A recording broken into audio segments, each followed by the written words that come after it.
Welcome back, everybody. It's time to meet our community, the Hispanic business community here in Orange County. Powered by the Orange County Hispanic Chamber of Commerce and Orange County's only community radio station, OC Talk Radio. Streaming live from our studios here at the University of California, Irvine's Beale Applied Innovation Center. With a man who seems to know everybody. He's going to prove it today, because this is one that's, I got to say, this is a cool guest and a cool show here today. So, Johnny, bring him in. What did you bring with you? All right. Thank you for joining us again to our community podcast show powered by the Orange County Hispanic Chamber of Commerce here. I'm your host, Senior Vice President John Gutierrez. We have a special guest with us today, Mr. Adam Lasher. He's a singer, songwriter. He was a finalist on American Idol in 2016. On Fox TV. Many of you know that great show that's been going on for so many years. And, of course, he was just on stage with his uncle, Mr. Carlos Santana, the legendary guitarist in Las Vegas. He'll talk about that.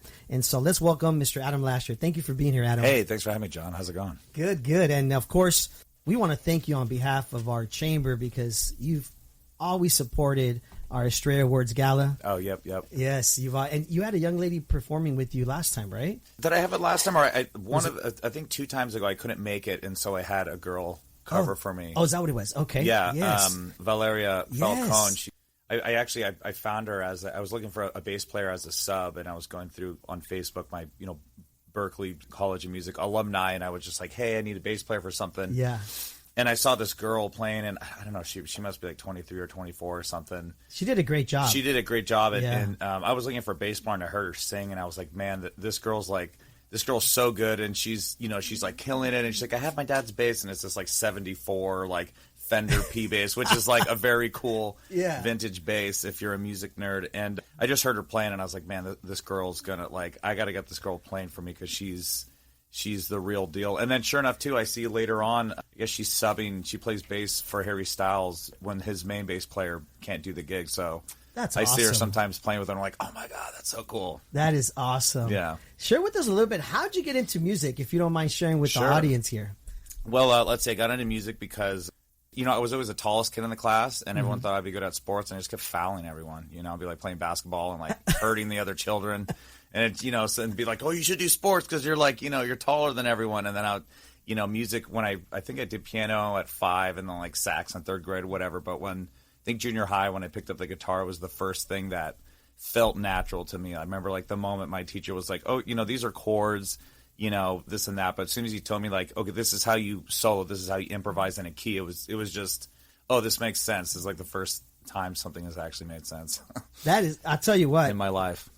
Thank you so much for always supporting our Estrella Awards Gala that we do in Disneyland and your performances. And I know you came out to support my cancer foundation years back when we had our little center. And that was really cool. We had a big crowd there. It was really intimate. And you were playing the guitar, which hopefully soon we'll also hear you play the guitar here. So stay tuned for that, folks. And, of course, you're going to be at our annual toy drive next week, which is December 15th at 701 Restaurant in Santa Ana. There, it used to be Original Mike's on the corner of Main and 1st Street. So definitely come out to see Adam. We're excited to have you. Thank you so much for supporting our annual toy drive. Yeah. I know you were also last year with us. You do a lot of this, man, in the community. Where did that come from? Is that something that was instilled in you at a young age? Yeah, I think so. I just like helping people. I like making people happy. I'm uncomfortable if something's wrong. I feel like I want to fix it. And yeah, I've always been about wanting to help people and just have a good time. Where'd you grow up, Adam? I'm from the Bay Area, so I was born in Walnut Creek. So I grew up in the East Bay in NorCal. Okay. You ever been up there? Yeah, they say hella a lot. They say hella a lot. Because I went to Chico State in Northern California. It took a hella long time to stop saying it. Yes, and I was in college, and they were making fun of me. My friends, I guess Southern California people have a certain way we talk. Yeah. And we don't realize it, right? And then they kept saying, oh, this is hella cool. This is hella... And I'm like, where's that from? And then they told me, oh, that's a Bay Area. That's a NorCal thing. Yes, yeah. isn't it? So it's been hard for you to. Yeah, I haven't said hell in a while. Probably will now for the next 8 days or something. So sorry. That's too funny. So share with us a little bit about your new single, if you don't mind. Yeah, sure. So I have a new song out that I wrote called Stellar. It's the first time I did everything on it, like mixed, mastered it, and all that. And it's an acoustic song. It's very like ethereal 70s kind of Pink Floyd or Led Zeppelin-esque. And the album I did before that was like a nostalgic classic rock album. Okay. And I was working on it right before the shutdown, and then the shutdown happens, and I was like, well, let's just get it done. Let's put out an album. And nowadays, music is 100% accessible. Music's basically free. You can look up whenever you want. And I was like, man, should I do a single? Should I do an album? All right, this is kind of what I've been working on for a few years, so let's just get it out. And I really enjoyed it, but one of the things I learned from doing it is the album is very nostalgic, like 70s, 80s rock, like Tom Petty, Journey. Nice. It still sounds current, but if you guys have ever heard that song, Gautier, somebody that I used to know, somebody, you guys, I'm sure you've heard that song, Didn't Mean to Cut You Off. When I first heard that song, I was like, wait, is this a Peter Gabriel song? Is this a Sting song that I just didn't know about? Oh, wow. And then I kind of like that idea. Raphael Sadiq is another artist who does R&B, where some of his hits, they sound like they're Motown recordings, but they're newer. And I kind of was like, it'd be kind of cool to make a songs where people go like, wait, is this a Tom Petty song or a Fleetwood Mac song I've never heard?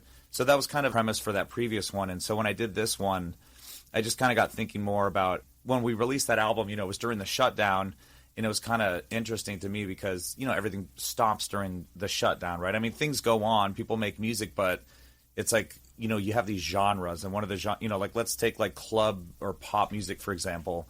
And I was really amazed that artist Dua Lipa had some songs, because it's like, oh, these are like club songs, but there's no clubs open right now. There's no dancing. I mean, when are you going to listen to heavy rock music if you're at the gym? The gym's closed. Mm-hmm. So when I came up with this other song, and also kind of during the shutdown, I kind of realized a lot of people, the music they're listening to, it's a little more ethereal, or it's more of like a mood, it's a vibe. A lot more music is a little more spacier, or it's just kind of for hanging out and lounging. And so I wanted to make something that was like less in your face, like we're going to go to a stadium and hear Bon Jovi, as opposed to I want to make a cool song that people are going to want to hear when they're camping or they're in the backyard with their friends. And so I was just trying to take the music in a different direction, as opposed to like, here's a drum beat, here's like a banger song. And I wanted to do something a little more deeper or spacier or out there. And so that's kind of what Stellar is. And the chorus of the song is, I'm like, wait, what's the chorus of my own song? I gotta sing it to know it. Here's what we'll do, just so for everybody watching and listening. We'll have Adam play some music later, but we're just trying to be cautious because we are live on YouTube, and we don't know if we'll get blocked because of the whole rights and everything. So we'll probably do it towards the end. Sure, so in the meantime, we'll obviously talk about all these topics, and then later on, I know you got your guitar here. I saw him warming up earlier, and it's great music. So we'll definitely get into that. Share with us a little bit about you're recently in Vegas with your uncle, of course, Carlos Santana, which, for those of you that don't know, he's the legendary guitarist Carlos Santana. Even Paul here was a little shocked when he said, "What? You're the nephew of Carlos Santana?" I'm a big fan. Me too. What's that like? I mean, growing up, that's your deal, It's really, really hard, man. Really tough. Is it? No, not at all. It's like the coolest thing ever. Think of all the other, uncles I could have had. What's he like? I mean, really cool guy. Yeah. Really funny, really spiritual, really deep. And then also sometimes you're like, wait, is he being funny? Is he being deep? Is it both? Yeah. Is he just being himself? And I got to catch up with him and talk with him and stuff over the shutdown, but I actually really hadn't had a chance to see him or even sit in and play with him since before the shutdown. And I think there were 2 times I tried to come out to Vegas before where I think like he got sick or his son got sick, who plays in the band. He plays keys, my cousin Salvador. And then like my mom got sick, and I saw your cousin Salvador. Yeah, I saw his Instagram when you tagged him. Oh, yeah. He's a really cool dude, really talented keyboard Looks player. a lot like his dad. Yeah, and raps and plays drums. And but I think also, and then especially with, I don't know what it is for other acts, but I know for Carlos and just other people in general, if someone gets sick on the tour, someone else probably has it, and then it can just create this domino effect of shutting down. So it's like, even if they are going to do shows, it's not really worth having people hang backstage and sit in and this and that. So, last month was the first time I got to sit in with them and jam with him and the band and everything. So you knew ahead of time. It wasn't like you were there. No, I knew ahead of a time, like earlier that morning. I mean, I went to Vegas. I brought my guitar. To Vegas, but Yeah. I never ask. And if he invites me up, like, of course we're gonna go have a good time. And Yeah. And I think my stepdad manages him, and he was just. I went to visit my parents just because. I was like, why not get an extra? I had a few days off, so I was like, I'll go to Vegas, and they got my parents got a house out there. Nice. And Carlos does too, and so I was like, it's a lot easier to visit them there than San Francisco now. Yeah. And yeah, just the morning. I saw that video. That video was cool, man. Yeah, it on was stage, fun. you guys were like killing it. We've shared it a few times on social media. We'll continue to share because I think it's just great to see the fact that the same bloodline and how you're following, hopefully, right, those footsteps. If that's okay to share with people. Yeah. Is that how you feel that, hey, there's my uncle, he's at that level, and I obviously follow those footsteps? Yeah, and my grandfather was a mariachi violinist and singer, and I've said this before, he brought his family up from Mexico and supported a wife and 7 kids. And so I've always thought, like, okay, if my grandpa can support 7 kids and a wife, like, I should be able to pay rent singing and playing guitar. And I've always kind of had that mentality of they had it pretty hard. Exactly. Yeah, and then also too, even just that, like my real father who passed away when I was really young, and my stepdad, like, I've always, whether someone had a big company or just a small company or whatever it was, at the dinner table, like, I always grew up around entrepreneurs. So for me, it was, even if I wasn't going to do music, all the role models or the business role models in my life, they always ran their own company. Like, I never was at the dinner table and someone was like, oh, I hate my boss. It's like, I am the boss. And, whether that you're a big boss or a little boss, and you're, selling sodas at the beach, like, whatever it is, I've learned, like, okay, I want to be my own boss. Like, whatever I'm doing, like, I want to just be in control of my own business because that's what's going to make me happy. Now, I'm sorry to hear about your father, by the way.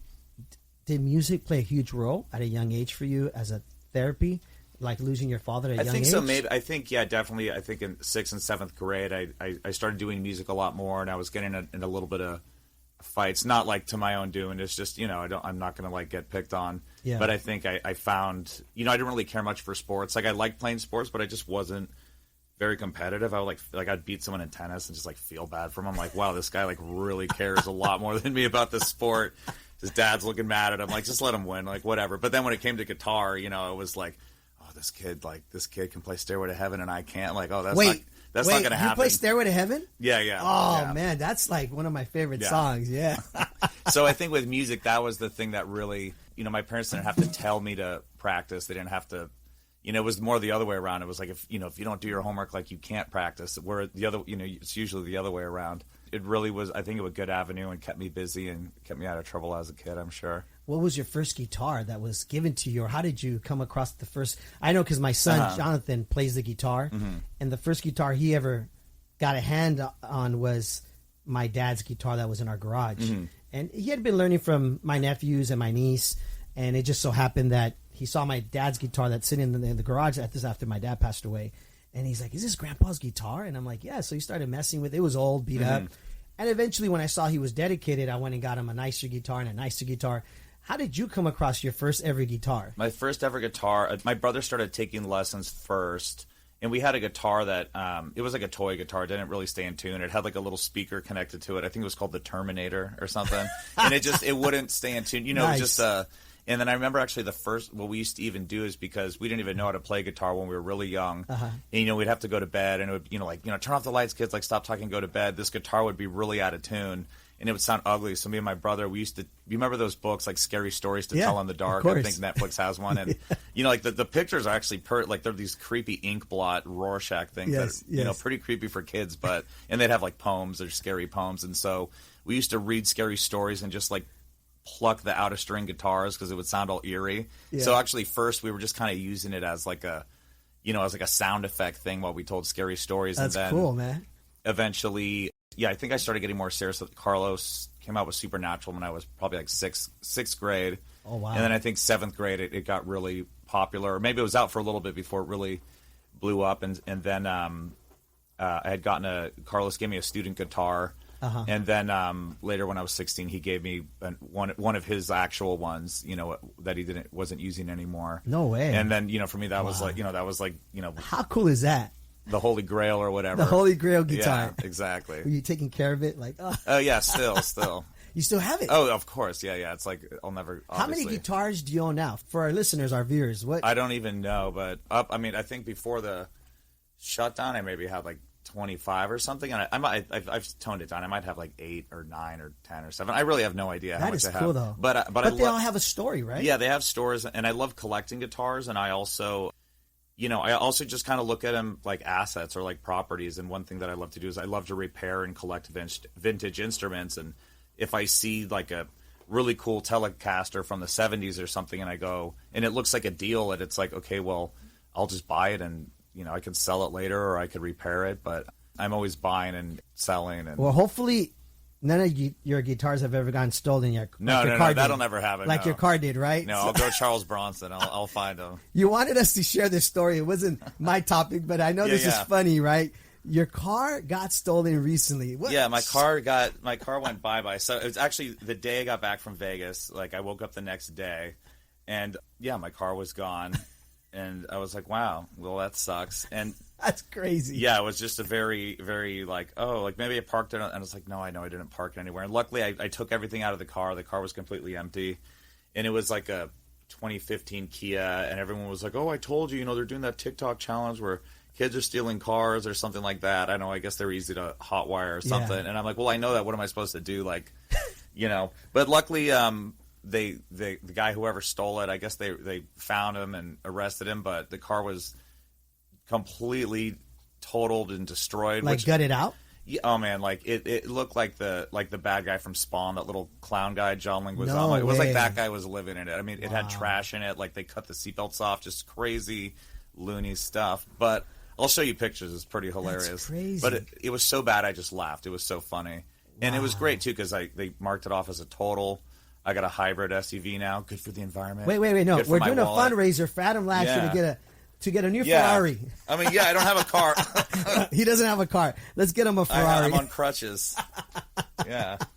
So you did get a car. Yeah, I got a car. I got a car, and I was probably due for a new one anyway. But it was just a very weird month because a lot of great things have happened this month, and then a couple setbacks. Like I was under the weather, and then the car. So all in all, like I wouldn't change any of it because it all turned out for my benefit. But it was just like a lot, like I'm playing with Carlos. Yeah. Oh, my car's stolen. Oh no. Like I'm getting a new car. Oh, I got sick. Oh yeah, just like a roller coaster. Yeah, it's been a lot of ups and downs, but overall up. Yeah. Well, and then you also have these voiceovers that you're going to be doing for cartoons, right? Yep. I just got contacted by my buddy who's a director, and so I'm going to be. I just did some of the voices. I'm going to be 2 characters in a new cartoon movie coming out called Ultra Duck.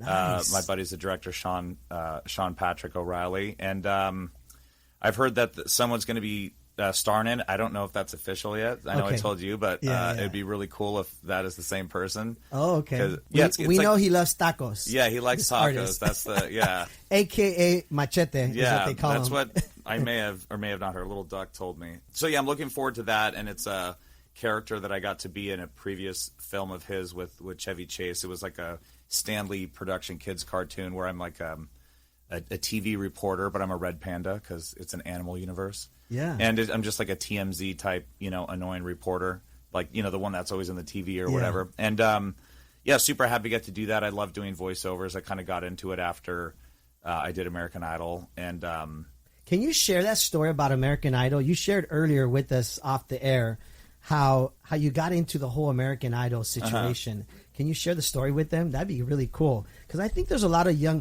we have a youth chamber, and there's a lot of young kids that are obviously in college, coming out of high school. They're looking to pursue their careers, and that's really what we try to do here at the Hispanic Chamber of Commerce, both from a mentorship aspect to also businesses. And it was really interesting to see, to hear the story earlier off the air, how you talked about how you got on this call list and how you were out just trying to make it as an artist, right? And so I think it doesn't even have to be about music, but I think don't underestimate free press, and I think that's what I learned is if there's a chance to get some free press, like go and do it if it's for your business. You might be like, I don't want to do it because it might be free, and I don't work for free, and I'm already jaded, but it's like, man, don't underestimate networking and word of mouth and advertisement, and so how I kind of got into doing American Idol and even saw the value of it is. think when I first came to LA, you know, I was just signing up for anything, reality TV, dating shows, whatever. And as long as I could have my guitar and sing songs, like, you know, I didn't care if I was paid or not. I just wanted... Just put your name out there? Yeah, and so the very first thing I did was The Voice, and I think it was the second season. They only showed me for like 20 or 30 seconds. I didn't get a team, boo-hoo. I had to sing a Nickelback song, boo-hoo. And, you know, and then obviously at the time, whatever, it was like living in the hotels. You meet a lot of people and musicians and producers. And this is in Hollywood? Yeah, this is in Hollywood, okay. yeah. And, you know, you live in the hotels and whatnot. And so then after that, you know, I was like a little jaded by it, but someone was like, "Oh, come on this show." Like they give out weddings to people. It was called My Fair Wedding, kind of, you know, where they build the dream home. It was like that, but they give out weddings. Yeah. And these people wanted a Kim Kardashian wedding, you know, for a long lasting romantic love or something. So, you know, they're like, "Oh, do you want to do it?" And I was like, "Oh man, I don't know. Like, am I getting paid?" And they're like, "No." I was like, "I don't want to do it." And then I was like telling myself, like, you know, just shut up, just do it. Like, you're going to be on TV for free. Like, who cares? You're going to say no because you don't get $100 for the day or But it's whatever. like you're building your portfolio, exactly. right? And what I realized is when I did it, technically because I was on The Voice, even though I did not get a team, I was technically on it for like 28 seconds. My role on the show is like, you know, you're going to audition, you're going to play this wedding, you know, for these people. And so when they filmed it, they're like, oh, you know, on air, they're like, this is Adam Lasher, and this is Adam from The Voice, because technically I guess they could say that.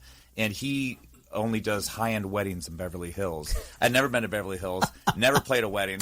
But all the people that saw that show obviously didn't see me on The Voice. Or exactly. I had like a mohawk, and I was on for, 20 seconds. So you had a mohawk? Really? Yeah, it was a dark time. It was 2012. I got to Google that photo. Yeah. And so anyways, but then everyone who saw that was like, oh, I like that Adam Wedding Singer guy from The Voice, but they never actually saw me on The Voice. It's just because another show said that. Interesting. And then I realized, like, oh, like you can just say things on TV. It's crazy, huh? And so then even when I was done with Idol, like one of the years I did it, I forget, they're like one of like the people or radio stations. But you were a finalist on Idol. Yeah, I was a finalist. I mean, let's not skip over that. Yeah, we'll get there. You were just on Idol. I mean, you were a finalist. That's pretty crazy. But the value that I really saw in the advertising is even with that, I realized, they're like, oh, well, what are you going to do now that you're off of Idol? And I think like summer was coming up, and I was like, we're going to be doing a, when seniors graduate, they stay in the gyms all night so they don't, fly off bridges or whatever crazy kids do. So, I was just like, we're going to be doing a tour for, like senior grad night, around California. Like, and, we're booking them this and that, which wasn't true at all. I just said that. And then when I said that, schools call up and they go, hey, we heard you're doing grad nights. Can you do ours? Oh, and so, for anyone that's listening that has a new business or you're a musician, whatever it is, like, don't underestimate like networking and going on radio shows or just like putting your presence out there. Or throwing sound bites, right? Yeah, like just anything. Like just make yourself relevant in circles because you never know someone else is gonna need you for something. And Paul has a comment here. Yeah. Well, I just want to announce that you're doing a musical talent show here on OC Talk Radio. Oh, okay, cool. I can tap dance. As long as we don't get blocked by YouTube. I can't tap dance, actually. So we're just putting that on in the university if anybody reacts to that here, right? My brother can tap dance, actually. Can he? Yeah. Oh, wow. He probably won't like me telling people, but he doesn't want people to know. My brother's a dancer. And, is it just you and your brother? Yeah, me and my brother, yeah. Okay. I have two stepbrothers, but I grew up with my brother. Oh, and okay. It's funny. He played piano and stuff. He still plays guitar for fun, but it's funny. Like he's like a really good dancer. I mean, he could do like the MJ moves and all that stuff. Really? And I'm just gonna stay on the guitar. That's not my. Bring him out Thursday. Have him dance. I think I might. Yeah. You want to play some music, Paul? What do you think? Play some music. Let's play some. Okay, cool. Do you mind? Is that cool, Adam? We even set him up with a little. We got a little mic here. He's gonna grab the guitar. Watch out. This is the real deal. We don't have a long enough headphones mic cord for him here, but we got a couple minutes left here. Again, folks, real quick as Adam gets set up here. Adam will be playing at our annual toy drive next Thursday at 701 Restaurant in Santa Ana on the corner of Main Street there and First Street, which used to be Original Mike's. It's being rebuilt. Really beautiful restaurant. And Adam has been so nice to be able to come out, make some time for us. And our toy drive, of course, we gathered thousands of toys for kids in the community. And we also help a couple orphanages in Mexico. But we also help a lot of kids here in shelter homes. So thank you, Adam, for doing that. We really appreciate it. Yeah, sure. And thank all of our sponsors. Thank you so much for supporting. So here we go. Let's see what you got, Adam. We really appreciate you being here. This is a song he wrote especially for you. Yeah, just for you. I'm going to look into your ojos. Whoa. Honey, He's looking straight at me. Just kidding. This is only all right. All right. This one's what should I do? Let's do Stellar. This is a new one I made. If you like it, guys, it's on iTunes, Spotify. Let's support. Come on, let's go get it on iTunes. Okay. Here we go.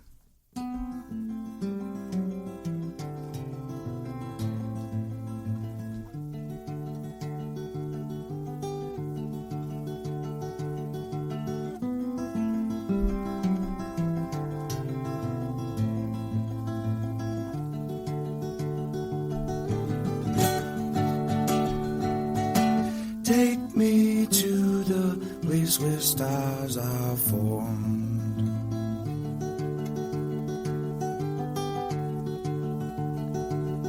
Is it up above or maybe down below?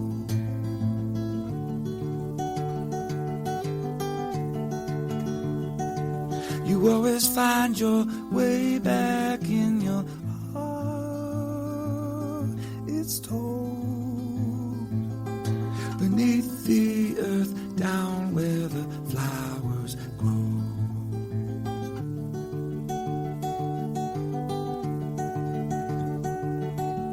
You are more than fleeting stars are not for keeping, they burn.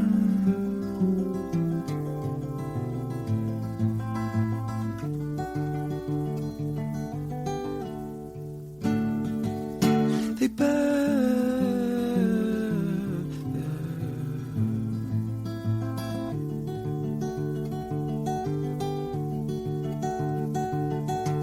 Take me to the place where dreams are born.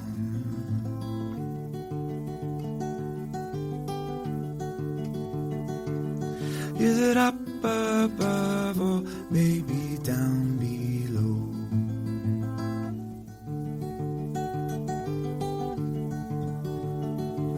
You always find your way back in your heart.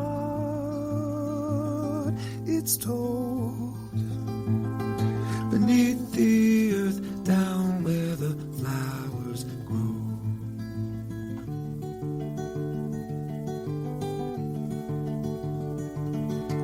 You are more than fleeting stars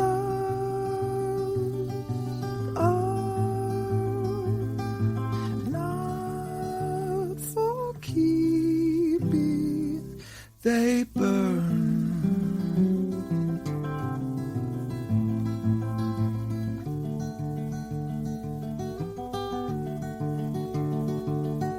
They burn.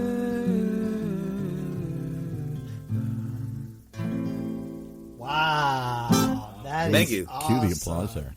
I got to throw out one thing here. I think I heard you say this. Maybe I'm putting words in your mouth here, but did you study at the Berklee School of Music? Yes, sir. You got to throw that in there. I did. I don't know if John knows this, but the Berklee School of Music is probably the finest, one of the top 2 or 3 music programs in the whole country. It's in Boston. Very hard to get into it. Wow. And lots of big jazz musicians, famous rock stars and stuff have studied there and launched their careers there. And I, a million years ago, when I was an entertainment publicist, used to know Steve Vai very well. Was a famous alumni from there. Yeah, he's Played really with- involved. Played with Zappa's band. Yeah, and I think was he going to Berkeley and then he started playing for Zappa? I That's think, exactly it. He dropped out of Berkeley to play for Zappa. Yeah, which is what you want to do. That's the goal, is to get there and then drop out for Get a gig and Steve go. Vai to pick you up or something. Yeah. Well, Adam, thank you so much for being on the show. Folks, as I said, next week, Thursday, Adam will be performing at our annual tour drive. We also have our friend Rocio, who's here right now, also watching. She'll be performing that night with her band. It's called Rocio y Sonora. It's a really cool salsa merengue band. They're performing that night. We have alumni, Heartbreak alumni performing also. There are actually my nephews. They're going to be performing that night. They were there last year, I think. You might have seen them, but they were there. And then we have DJ Bebo, who's our DJ of the night. He'll be performing at the end of the night. And then we also have a rock band from Santa Ana. They're going to be doing rock en español. And they're called Mantra, so they'll also be there that night. So we have a great lineup. Sounds fun. And so thank you so much, Adam. Thank you for having me, John. I mean, I really appreciate all you do for our Hispanic Chamber of Commerce. You're always there for us. We really appreciate it. Again, if you can let everybody know, they can go hear your music, of course, or download it on... Apple Music, Spotify, and my name, Adam Lasher. I'm on Instagram, Twitter, all that. All the things. I grab the name. Yes. So, yeah. And people can also book you, right? For like events, I do parties? a bunch. Is that okay? He only does high-end weddings in Beverly Hills. I only do high-end weddings in Beverly Hills on Bravo channel. No, I don't. But yeah, I do anywhere, San Diego, LA, Vegas. I mean, we'll go everywhere, but most of the time we're playing in Southern California. But yeah, I play solo, I also play with a band. And do you want to share where you play with the band sometimes? You play in we just did Belmont Park in San Diego, which is it's kind of like a boardwalk theme park down there. What am I doing next? I'm not sure. I'm playing with you. That's where I'm going next. Yes. But you do play sometimes at certain... Yeah, we do Laguna Beach a lot. Right? We'll do Newport. We'll do Los Angeles. I'll do Long Beach. Basically, follow you on Adam Lasher. Of course, we tag you on all Instagram of our stuff. or just my website, adamlasher.com. And you can see where you're going to be at. But yeah, you'd see. And we're always playing usually a few times a week somewhere. Okay. Yeah. Awesome. And are you okay with fans taking photos with you next week? Are you cool with that? Because I know some people are very... Because I know I've had people ask me, can I meet him? Can I get a photo with him? So you're totally cool with that, right? Yeah. I'm not a wacko or anything. I'm not jaded yet. Not yet? Not yet. Now, the funny thing is John won't take pictures from anybody. Johnny won't. Even me? This show's kind of gone to his head here. But well, he was looking at my eyes when he was playing the music, I had to look away. It was too powerful. Adam, thank you for being here so much, John. brother. Good to see you. We really appreciate it, and we'll see you next week on Thursday. Paul, are you good to go? I know he's got to do one more thing. We got to impose upon him one more thing. Pick up the car. Just play us a little instrumental music out, rather than play our theme song. We'll play a little out music as I say the outro here. Okay, all right, that's cool. This Paul is Adam Lasher, the new musical director for the art community here. You're going to take us out on the show. Take us out. All right, so come up with kind of a little driving kind of music here. There we go.